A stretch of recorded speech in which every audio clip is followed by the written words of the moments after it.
قوت فکر و عمل پہلے فنا ہوتی ہے، قوت فکر و عمل پہلے فنا ہوتی ہے، تب کہیں جا کے کسی قوم کے سوال آتا ہے، تب کہیں جا کے کسی قوم کے سوال آتا ہے۔ ہم ایک ہو جائیں تو بن سکتے ہیں خورشید نبی، ہم ایک ہو جائیں تو بن سکتے ہیں خورشید نبی، ورنہ بکھرے ہوئے تاروں کی کوئی بات نہیں، ورنہ بکھرے ہوئے تاروں کی کوئی بات نہیں۔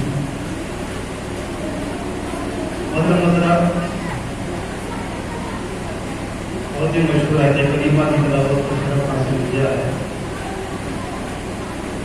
جہاں تک کہ میں سمجھتا ہوں مجھے یاد ہے اس آیت کریمہ پر کئی بار تقریر سماعت کروا چکی ہیں۔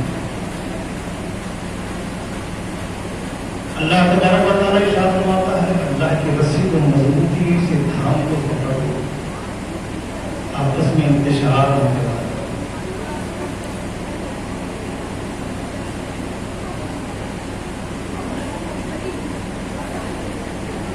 رجب کا مہینہ گزر گیا، رمضان شریف کا مہینہ گزر گیا، شعبان کا مہینہ بھی گزر گیا،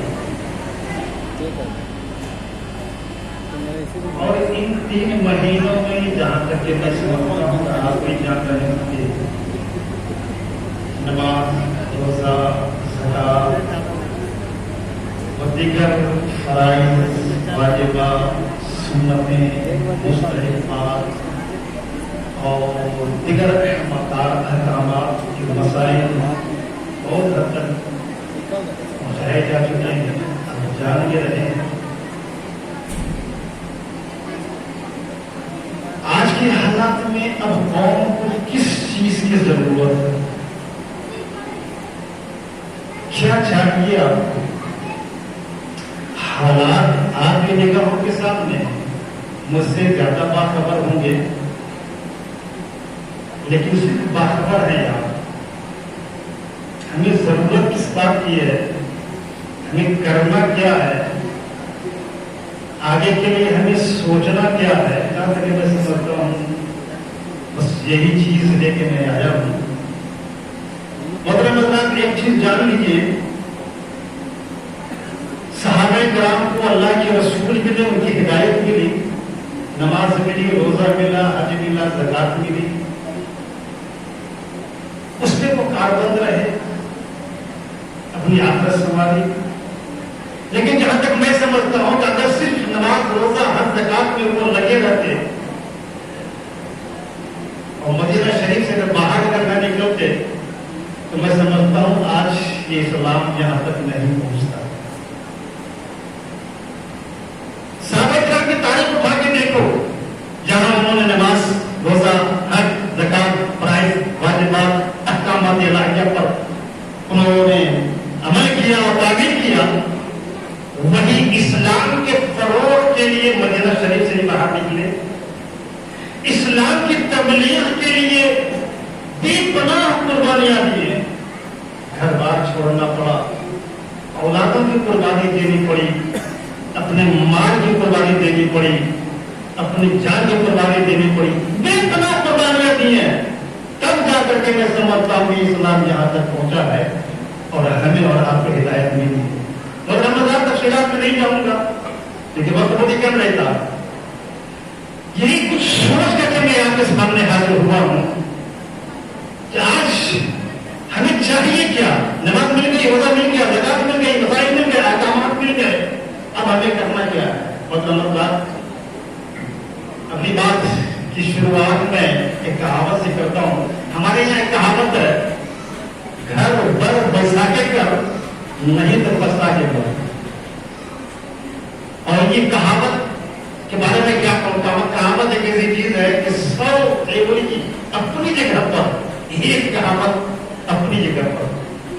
آپ ایک مہینے میں 100 تھیوری پڑھ لیں گے، لیکن جو کہاوت کہی جاتی ہے وہ 30 سال 40 سال کے تجربات کی روشنی میں کہی جاتی ہے۔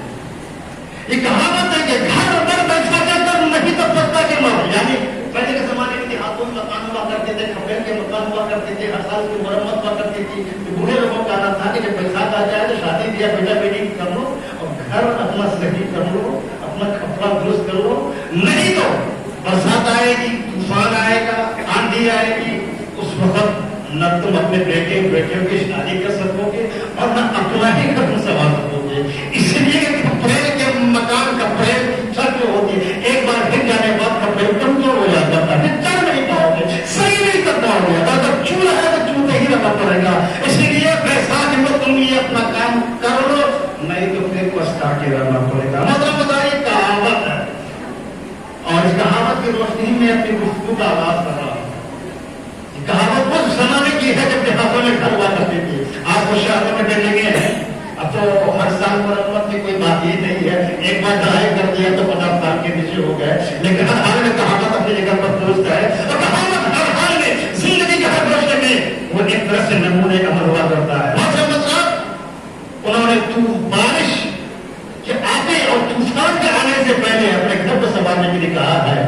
मोहतरम एक बात अगर करना चाहूंगा, एक तूफान हिंदुस्तान में भी आने वाला है, एक आंधी हिंदुस्तान में भी आने वाली है। और ये तूफान हवाओं का तूफान नहीं होगा, ये आंधी हवाओं की आंधी नहीं होगी, खशोखशात की आंधी नहीं होगी। वो तूफान होगा, जानते हैं, कानून का। एक तूफान आने वाला है कानून का, एक तूफान आने वाला है आशियात का, एक तूफान आने वाला है रमेश का, एक तूफान आने वाला है कत्ल गारत गरी का, एक तूफान आने वाला है आपको अपनी जमीनों से बेदखल करने का, एक तूफान आने वाला है आपको अपने घरों से भगाने का और दूर करने का। ये तूफान आने वाला है। जहां तक कि मैं समझता हूं कि ये तूफान कश्मीर लक्षद्वीप से शुरू हो चुका है। मैं तफसीलात में नहीं जाऊंगा, हालात आपकी निगाहों के सामने है। कश्मीर के हालात आपकी निगाहों के सामने है, लक्षद्वीप के हालात आपकी निगाहों के सामने है। मैं तफसील में नहीं जाऊंगा, बात बहुत लंबी हो जाएगी और आपको मालूम होना चाहिए, जहां तक मैं समझता हूं आपके इल्म में होगा ये बात, तो हम मंत्रालय से एक ऐलान जारी हो चुका है, एक ऐलान जारी हो चुका है। अफगानिस्तान, पाकिस्तान, बांग्लादेश में जितने भी गैर मुस्लिम हैं वो हिंदुस्तान आ सकते हैं, वो नागरिकता ले सकते हैं, शर्त ले सकते हैं। और नमस्कार, ये जो ऐलान हुआ है इसका पस मंजर में आपने कभी देखा है कि आपके साथ क्या होने वाला है, हमारे साथ क्या मामला होने वाले हैं? मैं इसको समझाने के लिए थोड़ी 5 मिनट के लिए आपको याद उठा के फलस्तीन ले जाना चाहता हूँ। आप फलस्तीन की जमीनी हकीकत पर उसको समझिए, तब आप यहाँ की हकीकत को आप समझेंगे। फलस्तीन जिन हालात में आज गुजर रहा है, फलस्तीनी के लोग गुजर रहे हैं, आपको मालूम होना चाहिए 1929 से लेकर 1935 तक हॉलोकॉस्ट हुआ था और जो दूसरी जंग अजीम हुई थी, उस जंग अजीम में हिटलर ने लगभग 90% यहूदियों का कत्लेआम किया था और 10% उन्होंने छोड़ दिया था।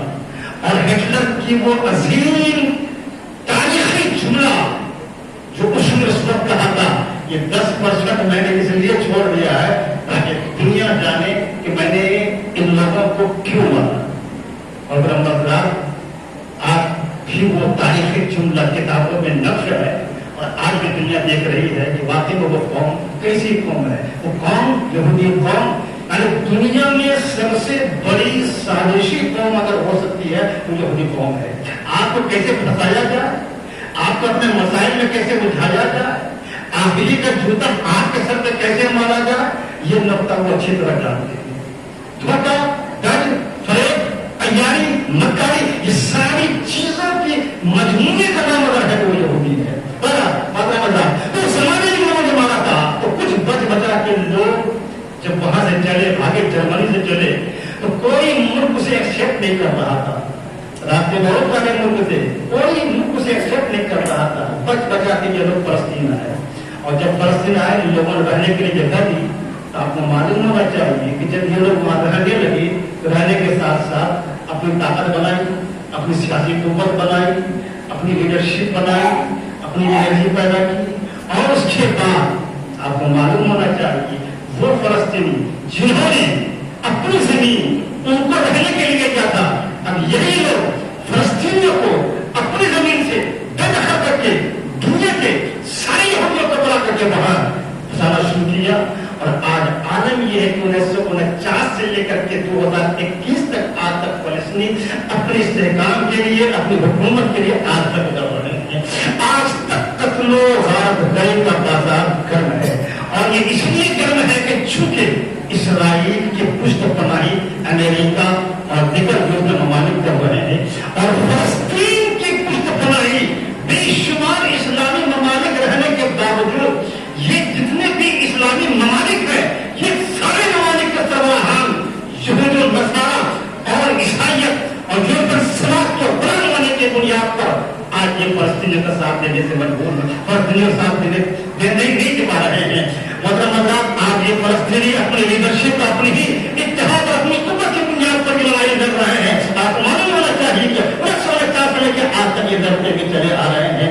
आगे क्या होगा अल्लाह बेहतर जानता है। मैं हर किसी तारीख मैंने आपको दिखाई ये कौम कैसी कौम है और किस तरह आकर के अपनी एनर्जी बनाई। ऐसे नहीं आज फलस्तीनी पर जो अगर गाली बोलो तो ऐसे नहीं, अपने अंदर कुव्वत पैदा किया, सियासी इत्तेहाद पैदा किया, सियासी कुव्वत पैदा किया, लीडरशिप पैदा किया, अपने लिए एनर्जी पैदा किया, साइंस को तरक्की किया, और उसके बाद फलस्तीनियों को ही उसकी अपनी जमीन से बेदखल करके आज वो अपनी हुकूमत कायम कर रहे हैं। मैं सिर्फ आपको जगाने के लिए आया हूँ, मैं सिर्फ एक जुमला देना चाहता हूँ। एक तूफान यहाँ भी आने वाला है, आपको मालूम होना चाहिए। ये अफगानिस्तान, बांग्लादेश, पाकिस्तान के जितने भी गैर मुस्लिम आने वाले हैं, ये कहाँ रहेंगे? एक सवाल पैदा होता है, आप सवाल कीजिए अपने लिए, एक सवाल पैदा होगा, ये कहाँ रहेंगे? क्या गवर्नमेंट उसका अपनी जगह देगी? नहीं। क्या उन लोगों को ये गवर्नमेंट हिंदुओं की जगह देगी? नहीं। जहाँ तक कि मेरा गुमान, गुमान मेरा यकीन बोल रहा है मेरे प्यारे, ये वही लोग जब आएंगे तो आपको अपनी जमीनों से बेदखल करना पड़ेगा, आपको अपने घर से बेदखल करना पड़ेगा, और नासिला करके आपको शहर से दूर करके ये आपकी जमीनों को बसाया जाएगा। मतलब ऐसे हालात में जब ये तूफान आएगा, जब ये आंधी आएगा, क्या करेंगे? कभी सोचा और किया? कभी गिरा मत करिए, मानो सरकार की सोचो आने वाले औकात में, आने वाले वक्त में जब ऐसे हालात आएंगे आप क्या करेंगे? आपके पास क्या है? आपके पास कौन सी ताकत है? आपके पास कौन सी कुव्वत है? कैसे आप लड़ाई लड़ोगे? कैसे आप अपने आप को मुस्तकिल करोगे? कैसे अपने आप को इस्तेकाम बनाओगे? बहुत सोचने की जरूरत है। खबरें पढ़ लेना बहुत ही आसान होता है, खबरों के पीछे मंत्र में जाकर आप देखेंगे ये आपके एक आंधी आएगी, तूफान आएगा, और आंधी और तूफान का मुकाबला आप नहीं कर सकोगे। जहां तक मैंने समझाया मेरे प्यारे, ऐसे हालात में, ऐसे वक्त में, ऐसे जमाने में आपको सियासी कुव्वत की जरूरत पड़ेगी, सियासी ताकत की जरूरत पड़ेगी, आपस में इत्तेहाद की जरूरत पड़ेगी, एक लीडरशिप की जरूरत पड़ेगी। जो लीडरशिप आपके अंदर होगी, जो सियासी कुव्वत होगी, तभी आप उसके जरिए आप कानूनी सहारा लेकर के आप लड़ाई कर सकोगे। ऐसे आलम में आपको लीडरशिप का सहारा लेना पड़ेगा, सियासी ताकत का सहारा लेना पड़ेगा, और आखिर में चल के आपको मादियात का सहारा लेना पड़ेगा। ये मादियात क्या चीज है? मौलाना हाफिज सफरा साहब से असल बड़े जीरत में आगे नहीं बोलूंगा मेरे प्यारे। ऐसे आलम में आपको सियासी ताकत चाहिए, सियासी कुव्वत चाहिए, लीडरशिप चाहिए। और जब मैं निगाह उठा के देखता हूँ मेरे प्यारे, पूरे हिंदुस्तान में आज मुसलमानों के पास सब कुछ है। अगर नहीं है मेरे प्यारे तो सियासी कुव्वत आपके पास नहीं है, सियासी ताकत आपके पास नहीं है, आपके पास लीडरशिप नहीं है, आपके पास ऐसा कोई लीडर नहीं है, आपके पास ऐसा कोई नेता नहीं है जो आपको कामयाबी से हम प्रयास करा सके। आज हमारे यहाँ इंतशार है, आज हमारे घर में लीडर पैदा हो रहा है, हमारे घर में आदमी लीडर बन जा रहा है। आज लीडरशिप नहीं है, सियासी ताकत नहीं है, आपको सियासी ताकत हासिल करना पड़ेगा, सियासी कुव्वत आपको हासिल करना पड़ेगा। सियासी ताकत हासिल करने के लिए आपको इत्तेहाद पैदा करना पड़ेगा। गरीब पूछों का झगड़ा, घर का झगड़ा, परिवार का झगड़ा, अपने हमसाये का झगड़ा, अपने खानदान का झगड़ा आपको एक साथ करना पड़ेगा। और सियासी ताकत हासिल करने के लिए आपको एकजुटता होना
हमारे मुस्लिम कम्युनिटी में आज अगर कुछ कमी है तो लीडरशिप की कमी है।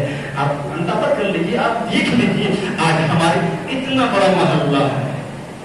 मैं बहुत ही जमीन को करके बात कर रहा हूँ और सिर्फ इसलिए बात कर रहा हूँ कि कल ये न कहें कि इमाम साहब ने हमें इशारा नहीं दिया था। इतना बड़ा मोहल्ला है कोई लीडर जिसके पीछे पूरा मोहल्ला चले? नहीं चलता, नहीं जानता हूँ। इतनी बड़ी मुस्लिम कम्युनिटी है, कोई है ऐसा कि जिसके पीछे साबित कौन चल सके? मैं समझता हूँ कि नहीं है। लीडरशिप पैदा कीजिए। पैदा कैसे करेंगे? अगर हमारी तकरीर के बाद हमारी तकरीर आपको अच्छी लगी या हमारी बात आपके जहन में आई और आपने को पसंद का इजहार किया, मैं बताऊंगा कि लीडरशिप कैसे पैदा की जाती है और लीडर कैसे बनाया जाता है और लीडर बनाना कितना जरूरी है। बहरहाल आपको लीडरशिप पैदा करना होगा, उसके पीछे चलना होगा। अब अभियान को देखिए, साफ बात का की बना चल रहा है मगर एक के पीछे आंख कान बंद के चला जा रहा है। तो लॉर्ड सॉरी का लीडर हो गया, कोई बनने वाला नहीं है। भाई जो हो रहा है होने दो, महंगाई आसमान छू रही है, हो रहा है होने दो। एक लीडरशिप के पीछे आग चलने पर वो इंसान मजबूर हो गया है और यही उसकी ताकत है मेरे प्यारे। अगर आप ही इस आने वाले तूफान का मुकाबला करना चाहेंगे तो आपको अपने अंदर भी सियासी कुव्वत पैदा करना पड़ेगा, सियासी इत्तेहाद पैदा करना पड़ेगा, लीडरशिप पैदा करना पड़ेगा और किसी के पीछे भी चलने की आदत डालिए।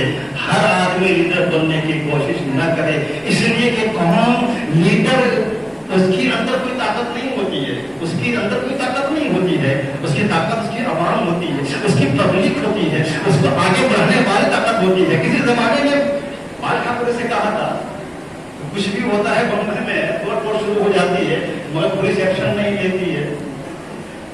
इंटरव्यू में ऐसे बता रहा हूँ मैं, पूछा था कि कुछ भी होता है बोला जो है महाराष्ट्र में तोड़ शुरू हो जाता है, पुलिस कुछ ही करती है। बात का जवाब दिया तुम्हारे पीछे आदमी, हमारे पीछे आदमी है। तो जब जान लेता है कि इसके पीछे आदमी है, इसके पास ताकत है, तो फिर किसी को हाथ करने से पहले सोचना पड़ता है। और आज हमारे पास सारी चीजें हैं, अल्लाह का शुक्र है कि हिदायत भी मिल गई है, हमें कुरान भी मिल गया है, नमाज रोजा फ़ज़ात भी मिल गई, सारी चीजें मिल गई हैं। लेकिन आज हिंदुस्तान में अगर देखा जाए तो किसी चीज का फुकदान अगर है तो ये हमारी लीडरशिप का फुकदान है। आज हमारे पास तो सियासी इत्तेहाद नहीं है, सियासी कुव्वत नहीं है। आज आलम ये है कि अगर वोटिंग का सिलसिला चल पड़े तो ये कोना अलग जा रहा है, ये कोना अलग जा रहा है, वो कोना अलग जा रहा है और बीच वाला अलग जा रहा है और हासिल होता है कि कुछ नहीं मिलता है। मतलब बदलाव तो सीखिए और किसी क्यादत के पीछे चलने की कोशिश कीजिए। और ये क्यादत कैसे पता की जाती है बारे बताऊंगा मेरे प्यारे। इस को जहन लीजिए, ये तूफान आने वाला है। अल्लाह करे वो तूफान ना आए, हमारी और आपके और सारे मुसलमान भाई बहनों की हिफाजत फरमाए, आप बहनों की हिफाजत फरमाए। पर हकीकत ये है कि जिस रंग को रूप से आज ये भारतीय निजाम चल रहा है, मुसलमानों के लिए कोई अच्छे दिन नहीं आने वाले हैं, उसके लिए हौसला का दिन नहीं आने वाले हैं। हर आने वाला लम्हा एक चुनौती का लम्हा आपके लिए आ रहा है, हर आने वाली घड़ी आपके चुनौती घड़ी आ रही है और उसके लिए आपको घर बर बैसाख के कर नहीं तो पछता के बाद तूफान आने से पहले आपको अपना इंतजाम करना होगा। और आने से पहले आपको अपना इंतजाम सोचना पड़ेगा। अगर नहीं सोचोगे मेरे प्यारे तो फिर रोहिंग्या के मुसलमानों का कत्ले आम आपकी निगाहों के सामने होना चाहिए, इराक के मुसलमानों का कत्ले आम आपकी निगाहों के सामने होना चाहिए, शाम में जो कत्ले आम हो रहा है आपकी निगाहों के सामने होना चाहिए। ये सारे के सारे जितने भी मसाइल सामने आ रहे हैं ये सारे आपकी निगाहों के सामने है। अगर आप अपनी जिंदगी, अपने अहले खानदान, अपने बाल बच्चों और आने वाले मुसलमान भाई बहनों के लिए अगर आप करना चाहते हैं मेरे प्यारे तो आपको आगे पर कुर्बानी देनी पड़ेगी, बलिदान देना पड़ेगा, कुछ कलामी बनानी पड़ेगी, कुछ आपको शोर बनाने पड़ेंगे, तभी जाके आप देखिए आखिरत मिल गई। आखिरत की कामयाबी अपनी जगह पर है, लेकिन जब हम जिंदा हैं तो दुनिया में है। दुनिया ये मुसब्बल असबाब है। जिस तरह जिंदा रहने के लिए पानी पीना आपका जरूरी है, पानी पीने के लिए तो शरीयत का कोई मसला नहीं है कि पिए कि नहीं पिए, पीना जायज है कि नाजायज। अरे जिंदगी है तो पानी आपको चाहिए, जिंदगी है तो आपको दाना पानी आपको चाहिए। जिस तरह जिंदगी के लिए आपको पानी जरूरत है, दाना पानी जरूरत है, उसी तरह जिंदगी के लिए बहुत सारे असबाब की भी आपको जरूरत पड़ेगी। ऐसा नहीं कि आंख कान बन के हम जिंदगी गुजारेंगे। जिन हालात में हम जिंदगी गुजार रहे हैं, जिन हालात में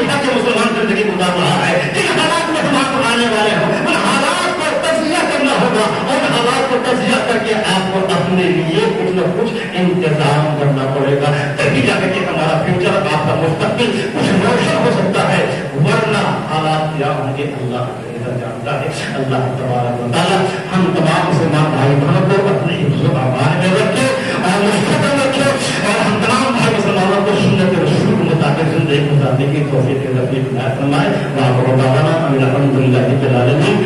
ایک بہن یہ بھی